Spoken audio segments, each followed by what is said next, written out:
welcome back to Little Pilgrim's Progress, Chapter 21, The Dark Valley. It was late in the afternoon when little Christian came to the end of the Valley of Humiliation. He had seen nothing more of his enemy self, and he was beginning to think that he might now put his sword back into its sheath when he saw two boys running toward him. Their faces were white as those of mistrust and timorous had been, and they came up to him and said, "Where are you going?" "Back, back," cried the boys. "If you care for yourself, you had better come with us." "Why?" asked Christian. "What is the matter?" "Matter," they answered. "We are going to the celestial city as you are, but we have been as far as we dare. Indeed, if we had ventured a few steps further, we should have never had the chance to come back and save you." "What did you find?" said Christian, wondering what the dangers he might have had to pass through that night. He had no thought of turning back, for his victory over self had made him love and trust his good king more than ever. But he wished to know what the boys had seen so that he might prepare to defend himself. "Just before us," said they, "is the dark valley, but we saw it in time and we have hurried away." "What is it like?" "It's terrible. It is the most dreadful place that we've ever seen, full of darkness, and we could hear cries and groans of people in pain. No doubt they are pilgrims who have been lost there." "The way of the king leads straight through it," said Christian. "Then I do not see how we are to escape it," said one boy. "You can try if you'd like," said the other boy, "but if we get to that city at all, it must be by some other road than that." So they left him, and little Christian went on, keeping his sword in his hand. The dark valley lay much lower than the Valley of Humiliation. It was narrow, and black rocks seemed almost to meet over Christian's head as he entered it. The evening was coming on, and the path was soon surrounded with thick mist, so that he could scarcely see his hand when he stretched it out before him. Flashes of light kept breaking through the mist, but he did not know whether they were flames of fire or lightning, and the air was filled with terrible sounds, which made his heart beat fast with fear. By the light of the flames he saw that the path upon which he was walking was a very dangerous one. On his right hand there was a very deep howl, and on his left a marsh, and it was all he could do to prevent himself from slipping into either one or the other. I think that this walk through the dark valley was the worst part of little Christian's pilgrimage. Although he tried to think of the king and his goodness, he could not help being frightened. And in one part of the valley, where some of the wicked prince's servants were waiting to trouble the pilgrims, a man came up behind him and whispered bad words in his ear. Little Christian could not see the man, and he was so confused that he fancied that he had said the wicked words himself, and he feared that the king would be angry at him. About the middle of the night, as he was walking slowly along in the darkness, he heard footsteps in the distance. Some people were coming toward him, shouting and uttering dreadful cries. He knew it must be a band of the wicked prince's servants, and he thought, "They will hurt me and perhaps kill me altogether." He wondered whether he should turn back, for he was becoming so frightened that his whole body was trembling. But he had already come long distance enough through the valley, and he said to himself, "Perhaps I am not far from the end of it, and going back might be worse than going forward." Presently he found that the wicked soldiers had taken him a different path, and he did not meet them at all. And now little Christian was comforted in his loneliness by hearing the voice of a pilgrim who was repeating aloud some of the beautiful words that were written in the king's book. It was too dark for him to see whom the pilgrim was, but he hoped that it might be faithful and that he would soon be able to overtake him. At last he called out to him, "But although faithful, heard Christian speak, he did not know who might be wishing to stop him, so he made no answer. Still, little Christian knew that he was there, and he felt less frightened than when he had thought that he was alone. Chapter 22. Little Christian Overtakes Faithful. Little Christian had no rest that night. He did not dare to lie down and sleep in the dark valley, for he feared lest the wicked soldiers whom he could hear passing up and down among the rocks would find him and put him to death or carry him back to the city of destruction. He was very tired, but walked bravely on through the mist and darkness, praying in his heart that the king would watch over him. And after a time he thought of some words that he had read in the king's book. He shall give his angels charge over thee. Then he remembered the picture that Charity loved so much of the little child with the guardian angel. The picture was true, he said to himself. That little child was walking on a path like this, and the king's angel was taking care of him. Perhaps there's an angel with me now. I am sure you know that little Christian was quite right. The angel had been with him all through that dreadful night, and although the little pilgrim could not see his bright, beautiful guardian, there were gentle hands spread out to shield him from the terrors of the way, and strong arms ready to hold him fast if his feet slipped on the dangerous path.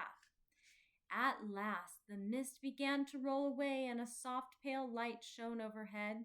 Little Christian looked up and found that he could now see a strip of sky between the overhanging rocks, and he knew that the day was breaking. As the sun rose and its glorious rays streamed even into the dark valley, he stood still and looked behind him. The black rocks that surrounded him and the narrow track with the treacherous marsh on one side and the steep precipice on the other seemed more fearful than they had been in the darkness. Little Christian wondered how he had ever come so safely through such a dreadful place. Then he looked forward and felt more and more thankful that the sun had risen, for he saw that the rest of the path was strewn with snares and nets which the wicked soldiers had laid there to hinder and hurt the king's pilgrims. They had also dug holes in the dangerous places and had done everything they could to make the roads difficult and unsafe, so that Christian thought, if I had passed over it in the darkness, I should very likely have fallen and crippled myself.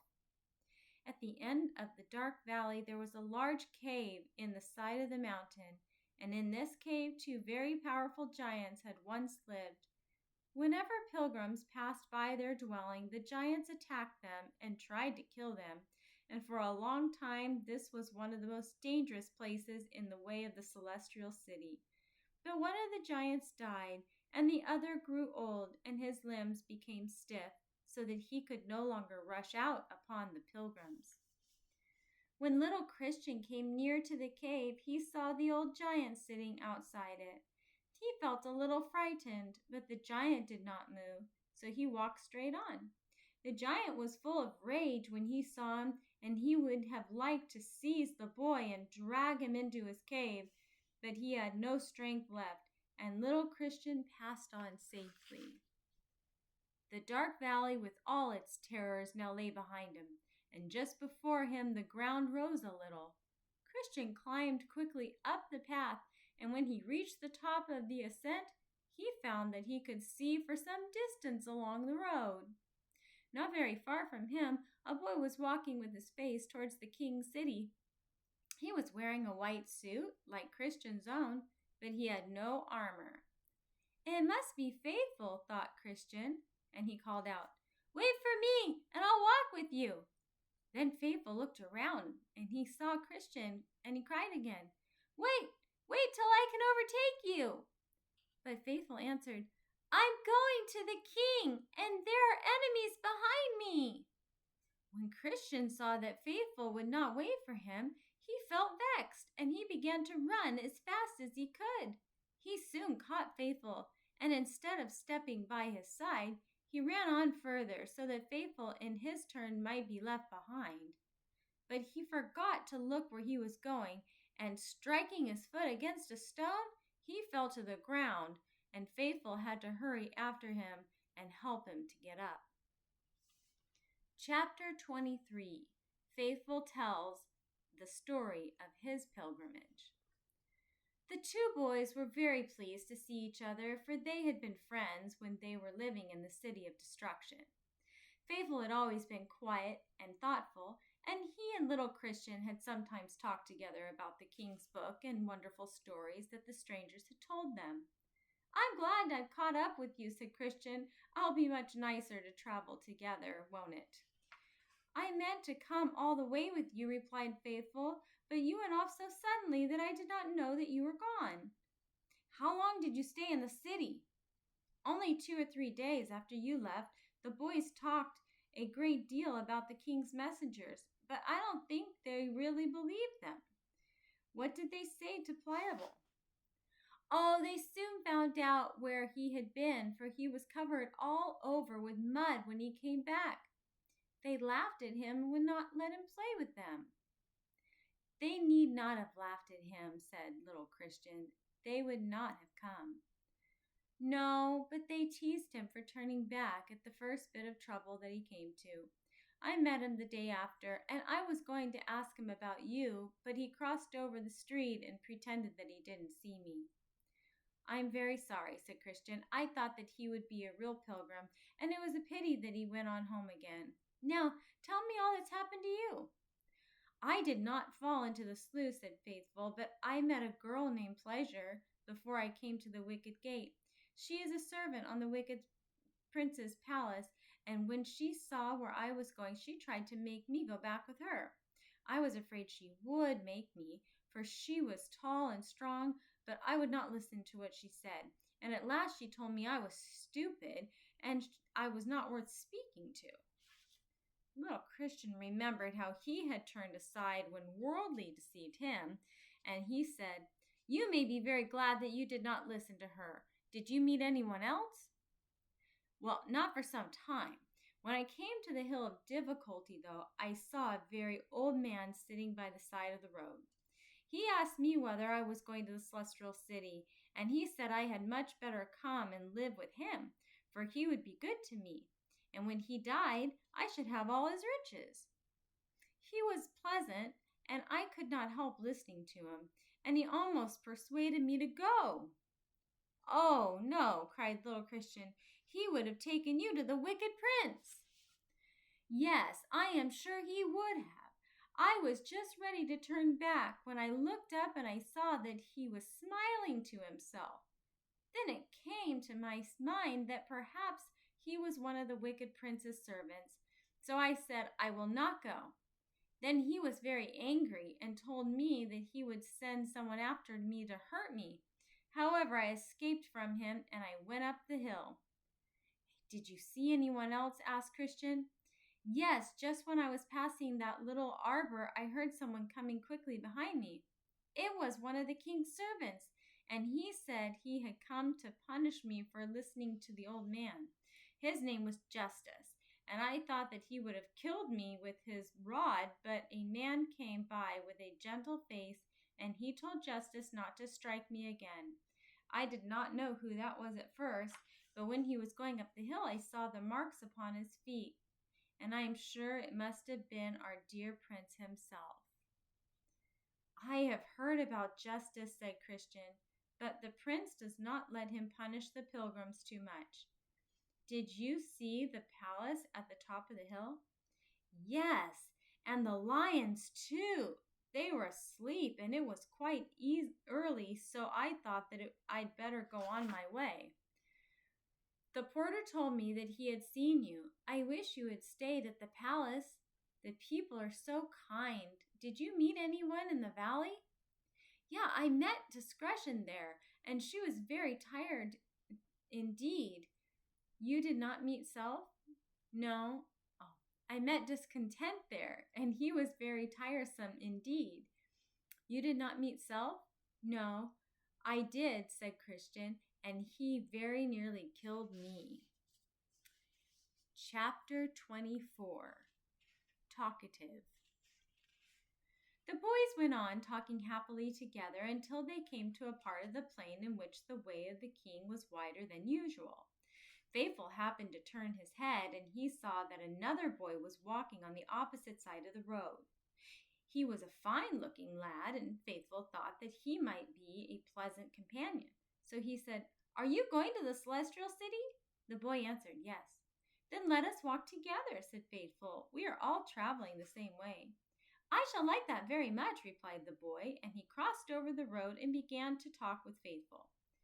He had a great deal to say about the king and his servants and his laws, and little Faithful felt quite pleased to think of having a new friend who was such a good and clever talker. Presently waited for Christian, who was walking a little way behind them, and whispered, "Is he not a nice boy? I'm sure he must be a very good pilgrim." Little Christian smiled. "Don't you know who he is?" he asked. "No," said Faithful, "I have not seen him before." "Haven't you? Why, he lives in our city. His name is Talkative. He often pretends to be a pilgrim just to amuse himself, but I did not know that he had ever come far as this." "Is he a bad pilgrim, then?" "I'm afraid he does not love the king," said Christian, "but you will soon find out." Then Faithful ran on again and walked by the side of Talkative. "Perhaps," thought the little pilgrim, "he may not be quite so bad as Christian thinks, and we may be able to persuade him to go with us." But the more the boy talked, the less Faithful liked him, and the last he became quite sure that they could never be friends. It was plain that Talkative was very vain and foolish, and although he praised the king and said how delightful it was to be his servant, Faithful could see that he had no real wish to enter the celestial city, and that he was only pretending to be a pilgrim for the sake of amusing himself. Faithful listened quietly for some time, while his companion talked about the king's goodness, and then he said, "I suppose you are very careful to obey all the king's laws." Talkative blushed, for he knew he had always just did what he liked, although he was very ready to tell his friends what the king had commanded them to do. He felt vexed with little Faithful for asking him such questions, and answered crossly, "I don't see that it matters to you." "I think it does matter," replied Faithful. "If you talk so much about loving the king, you ought to serve him very well indeed." "Well, how do you know that I don't serve him?"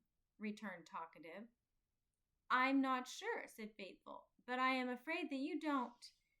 "I wonder what a little fellow like you has to do with correcting me," cried Talkative in an angry tone. "I'm not much older than you." "I didn't mean to correct you at all, but I was not sure if you were a real pilgrim." "A real pilgrim? Of course I am, but I know exactly how it is. Christian told you a lot of stories about me when you ran back to speak to him, and I suppose you believe them all." Faithful did not know what to say, for he could see that Talkative was very angry indeed, so he walked on quietly without speaking. "I don't care at all," said Talkative presently. "If you choose to believe bad things about me, it's your fault, not mine. But I think you are very rude and disagreeable, and I don't wish to talk to you any more. You can just walk by yourself and leave me alone as I like." He seemed so angry that Faithful made no answer. He let him go on his way alone and waited for Christian, who soon came up to him. "Never mind," said Christian, when he heard what had happened. "I am glad he has not stayed with us, for I don't think that he would have done us any good." We have to be careful who we choose to hang out with. Okay, I'll see you next time for chapter 25.